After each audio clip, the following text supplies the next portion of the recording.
ওয়াকআপ বিল নিয়ে এবার আসরে নেমেছে পাকিস্তান এবং বাংলাদেশ। কালকে পাকিস্তানের পক্ষ থেকে সরকারি বিবৃতি দেওয়া হয়েছে এই ওয়াকআপ বিল নিয়ে।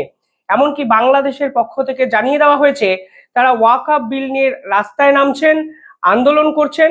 এবং বাংলাদেশের যে আইন উপদেষ্টা আছেন, মানে বকলমে আইন মন্ত্রী আছে, তিনি ভারতবর্ষকে তীব্র সমালোচনা করে ওয়াকআপ বিল নিয়ে একের পর এক স্টেটমেন্ট কিন্তু দিয়েছে। বাংলাদেশের যে ভিডিও এই ওয়াকআপ বিল নিয়ে আমি দেখছি, তা রীতিমতো ভয়ানক এবং ভয়াবহ। মনে রাখতে হবে, বাংলাদেশ কিন্তু ভারতবর্ষের অন্যতম প্রতিবেশী একটি রাষ্ট্র। সেখানে যদি ওয়াকআপ বিলকে হাতিয়ার করে তারা ভারত বিরোধী এই ধরনের ষড়যন্ত্রমূলক প্রক্রিয়া চালায় এবং ভারতের মানুষকে উস্কায়, তাহলে কিন্তু ভারতের ক্ষেত্রেও এই বিষয়টা একটু কঠিন জায়গায় যেতে পারে। এ বিষয়ে আমি ভিডিও বানাতাম না, কিন্তু কালকে ভারত সরকারের পক্ষ থেকে পাল্টা একটি বিবৃতি দেওয়া হয়েছে। যেভাবে পাকিস্তানের সরকার এই ওয়াকআপ বিল নিয়ে ভারতের সমালোচনা করছে এবং পুরো বিষয়টা আন্তর্জাতিকরণের চেষ্টা করছে, ঠিক সেই কোণ থেকে ভারত সরকার কিন্তু দেরি না করে একটি স্ট্রং স্টেটমেন্ট কালকে ইস্যু করেছে। এমনকি পাকিস্তান বাংলাদেশের পাশে এসে এই মুহূর্তে দাঁড়িয়েছে তুরস্ক। তুরস্কর অফিসিয়াল একাধিক মিডিয়া ওয়াকআপ বিল নিয়ে সরাসরি ভারতের সমালোচনা করতে শুরু করে দিয়েছে। সব মিলিয়ে ভারতের ডোমেস্টিক পার্লামেন্টের একটা বিল আন্তর্জাতিক ইস্যু কিভাবে হয়ে গেল, সেটাই এখন সব থেকে একটা বড় প্রশ্ন। যেভাবে এরা শুরু করেছে, কিছুদিনের মধ্যে ইউএস বা ইউএন যদি কোনো স্টেটমেন্ট দেয়, তাহলে কিন্তু অবাক হওয়ার মতো কিছু থাকবে না। সব মিলিয়ে আজকের এই প্রতিবেদন শেষ অবধি দেখুন, দেখবেন ভারতবর্ষ সমস্ত ইস্যুতে কিন্তু কড়াভাবে কালকে স্টেটমেন্ট ইস্যু করেছে এবং ভারতের পক্ষ থেকেও এই সমস্ত বিষয়গুলোকে কড়া ম্যান মার্কিং এ রাখা হয়েছে। দেখুন, বর্তমান সময়টা হলো ইন্টারনেটের যুগ। ইন্টারনেটের যুগ হওয়াতে কাঁটাতার পেরিয়ে কোনো কথা যে এদিকে আসবে না, তা কিন্তু ভাবাটাই ভুল। ইন্টারনেটের ফলে এখন দেখা যাচ্ছে বিভিন্ন দেশ থেকে ফেক অ্যাকাউন্ট বানিয়ে ভারতের ভিতরে বিভিন্ন রকম উস্কানিমূলক কথাবার্তা বলে বিভিন্ন হিংস্র এবং হামলার ঘটনা কিন্তু আমাদের সামনে আসছে। নাগপুরে কিছুদিন আগে যা হলো, তাতে কিন্তু নাগপুর পুলিশ অফিসিয়ালি এই ধরনের তথ্য আমাদের সামনে নিয়ে এসেছিল। অর্থাৎ সোশ্যাল মিডিয়াতে পাকিস্তান এবং বাংলাদেশ থেকে অ্যাকাউন্ট বানিয়ে দিনের পর দিন ভারত সরকারের সমালোচনা করার একটা চেষ্টা, এবং ভারতের মধ্যে যারা এই ধরনের ভারত বিরোধী মনোভাব আছে তাদেরকে চাগার দিয়ে উস্কানিমূলক ঘটনা ঘটিয়ে ভারতের বদনাম করার একটা চেষ্টা পাকিস্তান এবং বাংলাদেশ থেকে বর্তমানে করা হচ্ছে বলে একাধিক বিশেষজ্ঞ মনে করছেন। কালকে পাকিস্তানের স্টেটমেন্ট একটু বলার চেষ্টা করি। তারা কি বলেছে? তারা বলেছে, এই যে ভারতের সরকার ওয়াকআপ বিল নিয়ে এসছেন, সেই ওয়াকআপ বিল রিলিজিয়াস এবং ইকোনমিক রাইটস ইন্ডিয়ান মুসলমানদের খণ্ডন করছেন। অর্থাৎ তারা হঠাৎ করে ইন্ডিয়ান মুসলমানদের প্রতি দরদ তারা দেখাতে শুরু করেছেন, এবং যে ওয়াকআপ বিল এই মুহূর্তে রাষ্ট্রপতিও সই করে দিয়েছেন, ফলে ওয়াকআপ আইন হয়ে গেছে, তার বিপক্ষে পাকিস্তান কেন হঠাৎ করে এই ধরনের স্টেটমেন্ট দিচ্ছে, সেটাই তো একটা বড় প্রশ্ন। প্রথম কথা, এটি ভারতের ইন্টারনাল একটা ইস্যু। এটি ভারতের পার্লামেন্টে পাস হয়েছে এবং এই পুরো বিষয়টা নিয়ে ভারতের একাধিক জায়গায় সমালোচনা হতে পারে, আলোচনা হতে পারে, আন্দোলন হতে পারে, কিন্তু এটা তো পাকিস্তান এবং বাংলাদেশের সাবজেক্টই নয়। তারা হঠাৎ করে কমেন্ট করে বসেছে ভারতীয় মুসলমানদের ইকোনমিক এবং রিলিজিয়াস যে রাইট আছে, সেই রাইটটাকে খণ্ডন করার চেষ্টা করছে ভারত সরকার। পাশাপাশি তারা কি বলছেন? তারা বলছেন মসজিদের মতো হোলি প্লেস বিভিন্ন ক্ষেত্রে সমস্যার মুখেও কিন্তু পড়তে পারে এই আইনের ফলে। আমি আর বিস্তারিত যাচ্ছি না, তাহলে দেখবেন তারা ওয়াকআপ বিল নিয়ে এমন কিছু তথ্য আন্তর্জাতিক স্তরে রেখেছেন যা নিঃসন্দেহে একটু বিভ্রান্তিকর এবং ভুলে ভরাও বটে। আমি এই তথ্যেতে বিস্তারিত যাচ্ছি না। বাংলাদেশের উপদেষ্টা, আইনি উপদেষ্টা, আইন মন্ত্রী, মানে উনি আইনটা অনেক ভালো জানেন ধরে নেওয়া যায়, তিনি এই বিলের কোনো কি ভুল আছে সেটা নিয়ে আলোচনা করেননি। তিনি হঠাৎ করে সরাসরি ভারত সরকারের সমালোচনা করতে শুরু করে দিয়েছেন। এই ব্যক্তি নাম আসিফ নজরুল।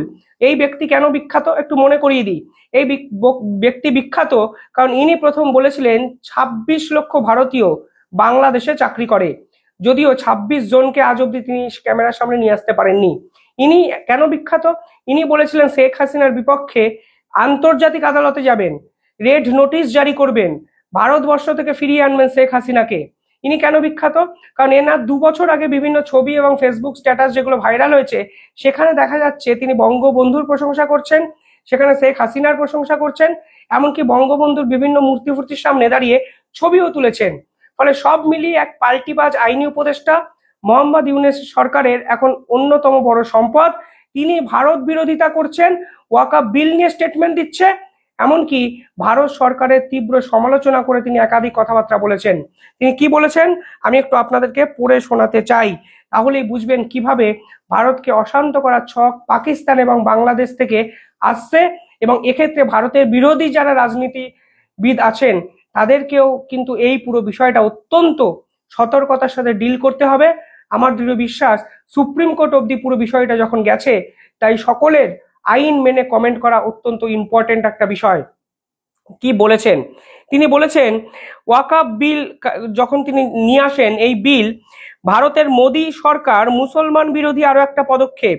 নতুন আইন পাশ করে তারা মুসলমানদের ওয়াকআপ সম্পত্তি পরিচালনা বোর্ডে অমুসলিমদেরও রাখার এবং এসব সম্পত্তিতে সরাসরি খবরদারি করার বিধান করেছে। এই আইন ব্যবহার করে পুরনো মসজিদ সহ মুসলমানদের বহু ঐতিহাসিক সম্পত্তি বাজেয়াপ্ত করা হবে বলে আশঙ্কা করা হয়। তিনি আরো লেখেন ভারতে হিন্দু মন্দির পরিচালনা কমিটিতে অন্যান্য ধর্মাবলম্বীরা স্থান পান না। তিনি আরো এক ধাপ এগিয়ে লিখেছেন এই আইন ভারতে মুসলমান এবং অন্যান্য সংখ্যালঘু ধর্মের মানুষের বিরুদ্ধে ভারতের হিন্দুত্ববাদী গোষ্ঠীর ক্রমাগত বৈষম্য ও নিপীড়নের আরেকটি অধ্যায়। শেষটা কি করেছেন জানেন? তিনি লিখেছেন পরিতাপের বিষয় হচ্ছে এরাই আবার বাংলাদেশের সংখ্যালঘু নিপীড়নের ভুয়া অভিযোগ তুলে যাচ্ছে অব্যাহতভাবে। অর্থাৎ পরিষ্কারভাবে ভারতের বিপক্ষে এই আইন নিয়ে তারা রাজনৈতিক হাতিয়ার হিসাবে এই আইনটাকে দেখার চেষ্টা করছে। অর্থাৎ ডোমেস্টিক আইন আর ওয়াকআপ আইন নেই, এটা একটা ইন্টারন্যাশনাল টপিক হয়ে গেছে। আরো ইন্টারেস্টিং বিষয় হলো পাকিস্তান সরকার আসলে তহিদ রানার থেকে পুরো মোটিভটা ঘুরিয়ে দেওয়ার চেষ্টা করছেন কিছুদিনের মধ্যেই। অর্থাৎ এই তহিদ রানা তারা যে কানাডিয়ার বাসিন্দা তা ইতিমধ্যেই ঘোষণা করে দিয়েছেন, যেখানে আমেরিকা পরিষ্কার বলেছে এই তহিদ রানা পাকিস্তানি কানাডার বাসিন্দা। পাকিস্তান মিলিটারির অন্যতম বড় একটা সম্পদ ছিলেন এই তহিদ রানা। অর্থাৎ তহিদ রানাকে যখন ভারত সরকার ধরেছে তখন আন্তর্জাতিক স্তরে পাকিস্তানের যেভাবে বেইজ্জত করা হয়েছে সেই পুরো বিষয়টা থেকে ঘুরিয়ে দিয়ে তারা ওয়াকআপ নিয়ে একের পর এক স্টেটমেন্ট দিয়ে যাচ্ছেন, এবং বাংলাদেশ যে পাকিস্তানকে ফলো করবে তা কিন্তু মানে নতুন কিছু নয়। ইন্টারেস্টিংলি তুর্কির মিডিয়া টিআরটি গ্লোবাল, যারা এই সরকারি মানে সরকার দ্বারা পুষ্ট এবং সরকারি টাকায় স্পন্সর্ড, তারা বলেছে ওয়াকআপ ল থ্রেট করছে ভারতের মুসলমানদের। অর্থাৎ তারা হঠাৎ করে ভারতের একটা আইন নিয়ে কমেন্ট করতে শুরু করে দিয়েছে, এবং এর জন্যই আজকের এই ভিডিও। কিভাবে ভারতবর্ষের একটা আইন আজকে আন্তর্জাতিক একটা জায়গায় চলে গেল, এবং আন্তর্জাতিক স্তর থেকে বিভিন্ন কথা বলে ভারতবাসীকে উস্কে যাওয়ার যে প্রবণতা এই মুহূর্তে ভারত সরকারের কাছে, এটা রোধ করাও কিন্তু অত্যন্ত কঠিন একটা কাজ বলে মনে হচ্ছে। বাংলাদেশে একটা আন্দোলন শুরু হবে 23শে এপ্রিল থেকে। খিলাফত মজলিস নামক এক সংগঠন আছে, এক রাজনৈতিক দল আছে, তারা ভারতের হাই কমিশনের বাইরে বিক্ষোভ কর্মসূচি নিয়েছে 23শে এপ্রিল, এবং ভারত সরকার এ বিষয়ে কড়াভাবে কোনো অবস্থান ব্যক্ত না করলেও ভারত এক্সপেক্ট করছে বাংলাদেশ সরকার এই ধরনের আন্দোলনকে থামাবে। কারণটা কি? কারণ এটা ভারতের ইন্টারনাল একটা পলিসি। আপনি ভারতের হাই কমিশনারকে ঘেরাও করবেন, ভারতের হাই কমিশনকে আন্দোলনের আওতায় নিয়ে আসবেন, এটা কি ধরনের আইন বাংলাদেশে চলছে তা কিন্তু সত্যি বোঝা যাচ্ছে না। এমনকি বাংলাদেশের এই পুরো বিষয়টাই এখন বাংলাদেশের যে স্বরাষ্ট্র মন্ত্রক তার একটা অধীনস্থ একটা বিষয় হয়ে যাচ্ছে, এবং আইন উপদেষ্টা তাদেরকে এই ধরনের নোংরা কমেন্ট করতে হচ্ছে। দেখুন, আমি প্রথমেই বললাম ইন্টারনেটের যুগ, কিছুই বন্ধ করা যাবে না, কিন্তু আশঙ্কার বিষয় হলো বাংলাদেশ এবং পাকিস্তান যদি এই পুরো বিষয়ে রাস্তায় নামে এবং ভারতের হাই কমিশনার আন্দোলন করে, হাই কমিশনার অফিসকে টার্গেট করে এবং ক্রমাগত ভারত সরকারের বিপক্ষে একাধিক কথাবার্তা বলে, তাতে যেন ভারতের কোনো মানুষ প্ররোচনায় পা না দেন সেটাও কিন্তু একটা আবেদন থাকবে। একটা ভিডিও ফুটেজ কালকে আমি একটু দেখাবো ভেবেছিলাম, তারা আপনারা ওই ভিডিও ফুটেজ দেখলে বুঝবেন কিভাবে ভারতের বদনাম করা হচ্ছে বাংলাদেশ থেকে। তারা বলছেন কাশ্মীর আজাদ হবে, তারা বলছে ওয়াকআপ আইন মানবো না, তারা মোদীকে অত্যন্ত কঠোর এবং বাজে নোংরা ভাষায় আক্রমণ করে যাচ্ছেন।